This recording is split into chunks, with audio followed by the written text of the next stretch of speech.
ایک لائن مراٹھی اور ایک اردو، ایسی شاعری کو کیا کہتے ہیں ساگر سر؟ آپ نے تو بنیاد کی بالکل نیو کو، جو نیو کی بنیاد کی اینٹ ہے، آپ نے چھو دیا. طوطئ ہند امیر خسرو جب ہندوستان آئے تھے تو ان کا یہی اردو زبان کی بنیاد کی پہلی غزل، پہلا شعر مانا جاتا ہے. زِ حال مسکی مکن تغافل دورائے نینا بنائے بتیاں، کتاب ہجرا نہ دار میجا نہ لے حکائے لگائے چھتیاں.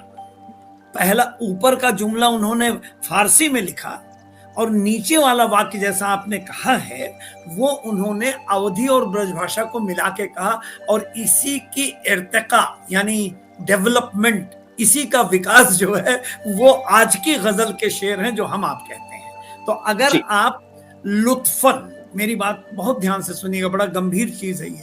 میں نے ابھی ایک بہت اچھے ہمارے دوست ہیں، نام آج ان کا نہیں لوں گا، انہوں نے غزل سر کہنی شروع کی تو انہوں نے ردیف رکھا چھپکلی کی پونچھ. میں نے ان کو کال کر کے سمجھایا، انہوں نے ترنت مان لیا اس بات کو، بلکہ ہچک رہے تھے. ہم نے کہا غزل کے ساتھ غزل کا مخول مت اڑائیے، یہ ردیف نہیں بن سکتی ہے. چلگوزے کی ٹانگ، چھپکلی کی پونچھ، یہ ردیف نہیں بن سکتی ہے. تو اگر آپ لطف میں کر رہے ہیں، ایک اوپر کا جملہ مراٹھی کا، نیچے کا ہندی کا. ایک خلش صاحب ہیں، بہت اچھے اچھے ہندی اور اردو کے. ایک منصور صاحب ہیں، مزاح کے سر ونگ کے، دلی فرید آباد میں رہتے ہیں، عبد الرحمان منصور صاحب.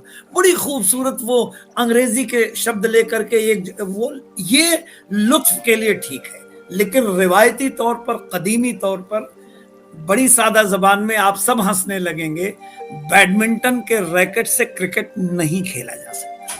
اگر آپ غزل گوئی کر رہے ہیں تو قافیہ، ردیف، وزن، میٹر، بحر، رکن، ارکان، یہ بنیادی چیز ہے.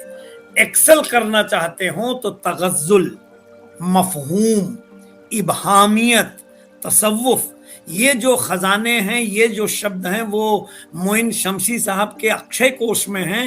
ان سے مل کے آپ لیجئے گا، تب غزل بن سکتی.